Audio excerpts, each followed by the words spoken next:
अगर आप पायरिया से ग्रसित हैं, आपको टॉन्सिलाइटिस बार बार होती है, टॉन्सिल आपके बढ़े हुए रहते हैं, जीभ जो होती है वाइट कोटेड होती है यानी कफ से आवर्त रहती है, कफ से डबी।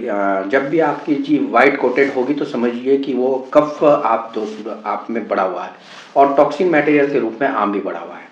तो ऐसे में इसके साथ हिएटस हर्निया, आपके बाएं तरफ पेट होता है, स्टमक होता है, उसमें एक पाउच निकल जाता है बैलून से पेट, उसे हर्निया कहते हैं, वो हिएटस हर्निया कहते हैं उसको।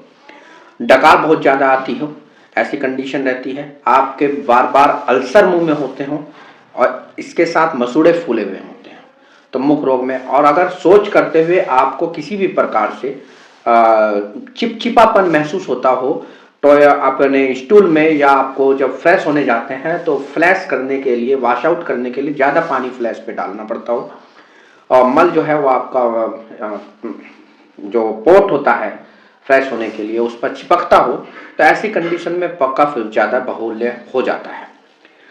पेट में कीड़े बार बार होते हों, छोटे बच्चा बड़ा परेशान रहता है। ये सब समस्याएं जो मैं कह रहा हूँ, इस प्रकार की समस्याओं से आप ग्रसित हैं तो निश्चित रूप पर मुंह में जो है 2 से 3 लौंग 3 से 4 घंटे बाद रिपीटेड मुंह में रखिए, उसको चूसते रहिए। काम ऐसी चीज है, हेल्थ टिप या होम रेमेडीज इजीली अवेलेबल है। और मुंह से दुर्गंध जो लोगों को आती है, पायरिया के पेशेंट हैं, वो उन लोगों के लिए तो विशेष ये कहूँगा।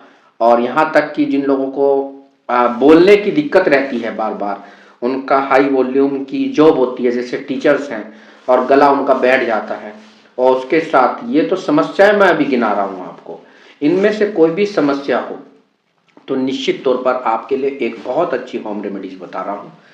लौंग की जो कलियां हैं उनको लगभग 2 या 3 कलियां मुंह में रखिए और 3 से 4 घंटे बाद रिपीट करिए। मतलब सुबह, दोपहर, शाम और रात उनको चूसते रहिए, उनका रस लेते रहिए। अब ये काम कैसे करती है? पहली बात तो लौंग दीपन पाचन का काम करती है। जो भी चीज़ दीपन और पाचन करेगी, भूख भी बढ़ाएगी और डाइजेशन भी करेगी।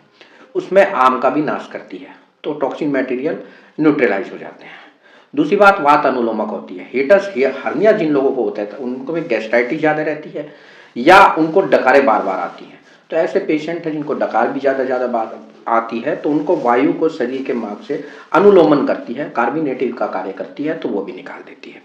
जिन लोगों की वाइट कोटेड टंग होती है या आम ज़्यादा बनता है, शरीर में हैवीनेस रहती है, सूजन रहती है और इसके साथ स्टूल में चिपचिपापन आता है, जो मैं आपको बता चुका हूँ, तो अगर उनकी कंडीशन है, जैसे आईबीएस के पेशेंट को, कोलाइटिस के पेशेंट को ये समस्या ज़्यादा रहती है, तो ऐसे में कफग्न होती है।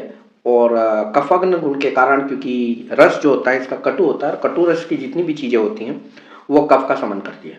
तो ऐसे में उन लोगों का को तो विशेष, जिनमें कफज रोग होते हैं, कफज रोग में हमारे लंग्स डिसऑर्डर भी आते हैं, जिन लोगों को ब्रोंकाइटिस होती हो, लैरिंजाइटिस होती हो, बोलने में दिक्कत है, तो वहाँ कफ आवर्त हो जाता है, तो बोलने में हाई वॉल्यूम नहीं निकल पाती और खांसी आती है, बलगम आती है, तो ऐसे लोगों के लिए भी लौंग बहुत ज़्यादा लाभप्रद है। अब मैंने बताया आपको पायरिया, पायरिया में कैसे काम करती है, टॉन्सिल में काम कैसे करती है, टॉन्सिलाइटिस जिनको होती है या जिंजिवाइटिस, जिनके मसूड़ों में इन्फेक्शन हो जाता है, इन्फ्लेम्ड हो जाते हैं, फूल जाते हैं, तो ये कृमिघन प्रॉपर्टी भी इसकी होती है। तो कृमिघन प्रॉपर्टी जो होती है वो एंटीबायोज काम करती है।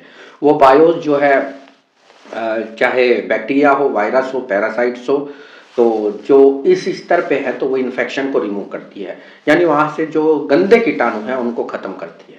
तो मुख में अगर गंदे कीटाणु हैं आपके, चाहे वो पायरिया के हों, चाहे वो जिंजिवाइटिस के हों, चाहे वो आपको किसी भी प्रकार से और भी इन्फेक्शन हो, बस आपके टूथ में या दांत की जड़ में अगर आपको पस आता हो या कलेक्ट हो चुका हो, तो ऐसी अवस्था में भी जो है आप निरंतर इसका चूसना है सिर्फ। और ध्यान रखिए, लौंग की पहचान होती है, एक तो स्निग्ध होती है, जो अच्छी लौंग होगी, ड्राई नहीं होगी क्योंकि उसका तेल नहीं निकला हुआ होगा। आजकल मार्केट में 2 अर्थी तेल वो आती है, तो वो किस तरह आपको लेनी है वो मैं बता रहा हूँ, लेकिन शुद्ध और अशुद्ध ये तो विश्वास की बात होती है, जिनसे आप शॉपकीपर से आप इसको परचेस करेंगे। तो मुंह में लेकर लगभग 4 बार दिन में कम से कम सुबह, दोपहर, शाम और रात 2 या 3 कलियां जो है इसकी मुंह में रखिए और उनको आराम से तसल्ली से चूसते रहिए।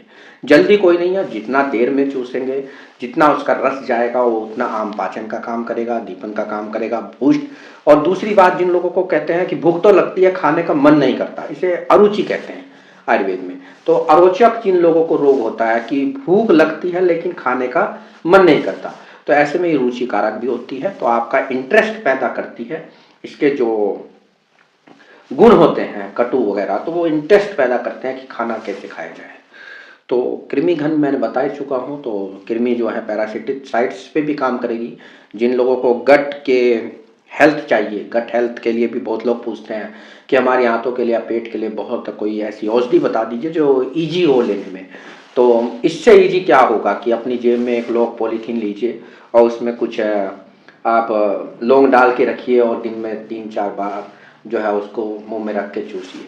दूसरा, बहुत लोग बैड स्मेल मुंह से आती है, ज़्यादातर लीवर एब्सिस में भी ऐसा होता है। लीवर एब्सिस में आपको फॉल स्मेल आती है, तो लेकिन लीवर एब्सिस ही जिसका कारण है कि किसी को अगर स्मेल आ रही है और आप ये सोचे कि लीवर एब्सिस है, तो ऐसा भी नहीं है। लेकिन जिन लोगों को मुंह से स्मेल आती है, मुंह के स्थानिक प्रॉब्लम होती हैं, जैसे टॉन्सिलाइटिस हुआ, फेरिंजाइटिस हुआ, लैरिंजाइटिस हुआ, जिंजिवाइटिस हुआ, और भी चीज़ें जिनमें बहुत ज़्यादा बदबू आती है, मुंह से फॉल स्मेल आती हैं, तो उन लोगों के लिए मुख दोष हर कहा गया है इसको, यानी कि वो मुख के जितने भी दोष होंगे उनको हरता है।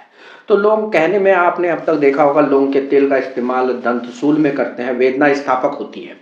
तो इसलिए करते हैं क्योंकि आयुर्वेद में इसमें एक वेदना स्थापक गुण होता है कि वेदना के थ्रेशोल्ड को वहीं रोक देती है, थ्रेशोल्ड बढ़ा देती है, और वेदना का जो साइन है उसको, जो लक्षण को कम कर देती है। तो वेदना स्थापक करते हैं, वेदना को स्थापित कर देती है, ब्लॉक कर देती है।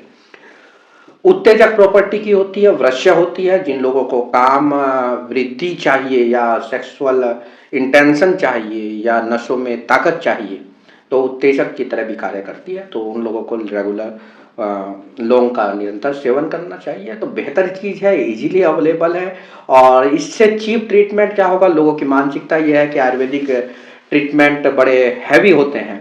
तो मैं तो बता चुका हूँ, इससे आसान क्या होगा कि आप लोगों को 3-4 बार जो है दिन में चूसते रहिए और निश्चित रूप से लाभ होगा। तो ऐसी अवस्था में जिन लोगों को बार बार अल्सर होगा, एक बार बहुत जल्दी रिपीट करता हूँ, मसूड़े जिनके फूले हुए होंगे, दांतों में शूल होगा, टूथ एक की प्रॉब्लम रहती है, दांत सड़ चुके हों, पायरिया रहता है, आपकी जीभ व्हाइट कोटेड हो, फ्रेश नहीं रहती है, टॉन्सिलाइटिस बार बार होते हो, गले का इन्फेक्शन बार बार होता हो, आपको आपकी जॉब के कारण या किसी और की वजह से गले की आवाज़ जो है बैठ जाती है, लैरिंजाइटिस की प्रॉब्लम होती हो, यहाँ तक कि ब्रोंकाइटिस यानी कि बलगम अगर बनता है, पीले रंग का बनता है चाहे सफ़ेद रंग का बनता है, ब्रोंकाइटिस, सीओपीडी वगैरह में इसमें बहुत ज़्यादा लाभप्रद होती है। हिएटस हर्निया, जिन लोगों को डकार आती है या हिएटस हर्निया हो, अल्ट्रासाउंड में कभी निकला हो पेट में, उन लोगों के लिए बहुत ज़्यादा काम करती है, अच्छी ड्रग है।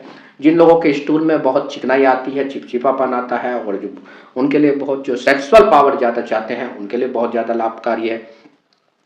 और जिनकी नसों में एक तरह से शिथिलता आ जाती है, चाहे वो नस जो है हमारे सेक्सुअल ऑर्गन से संबंधित हो, जिसे कहते हैं ना नसों की मजबूती चाहिए, तनाव कम होता हो, या वो नस जो है नर्व इम्पल्स की हम बात करें, नसों में जो गति होती है नर्व इम्पल्स की, वो बहुत अच्छा काम करती है। और कृमि घन होती है, यानी कि पेट आपकी गट हेल्थ के लिए अच्छे कीटाणु पैदा करेगी, बुढ़ों को जो है माँ देती है, तो एंटी पैरासिटिक, एंटीबायोटिक की तरह कार्य करती है, और एंटी वायरल होती है। इसमें इतने गुण होने के बावजूद अगर आप लौंग को जो है अपने जीवन में स्थापित करेंगे, तो निश्चित रूप पर बहुत ज़्यादा, आज लौंग पर एक छोटा शॉर्ट वीडियो बनाने की कोशिश की थी, लेकिन वो चूँकि गुण इतने का ज़्यादा है इसके कि मेरे को जो है वो धीरे-धीरे करके ओवर एंड आउट 8 मिनट से ज़्यादा की हो गई है वीडियो। तो निश्चित तौर पर लौंग का सेवन कीजिए, स्वस्थ रहिए, जागरूक रहिए। इस तरह की और भी वीडियो जानने के लिए जो स्वास्थ्य को बेहतर बना सकती हैं, इजीली अवेलेबल है। होम रेमेडीज़ के तौर पर, अवेयरनेस के तौर पर बताता रहूँगा। चैनल से जुड़िए, निश्चित तौर पर आपको लाभप्रद होगा। अतिशयोक्ति पर विश्वास नहीं करता, लिटरेचर बेस और प्रैक्टिकल बेस पर ही आपको नॉलेज देने का प्रयत्न करता हूँ। मैं वैद्य साकेत कुमार अभिनंदन और स्वागत करता हूँ आप लोगों का। धन्यवाद।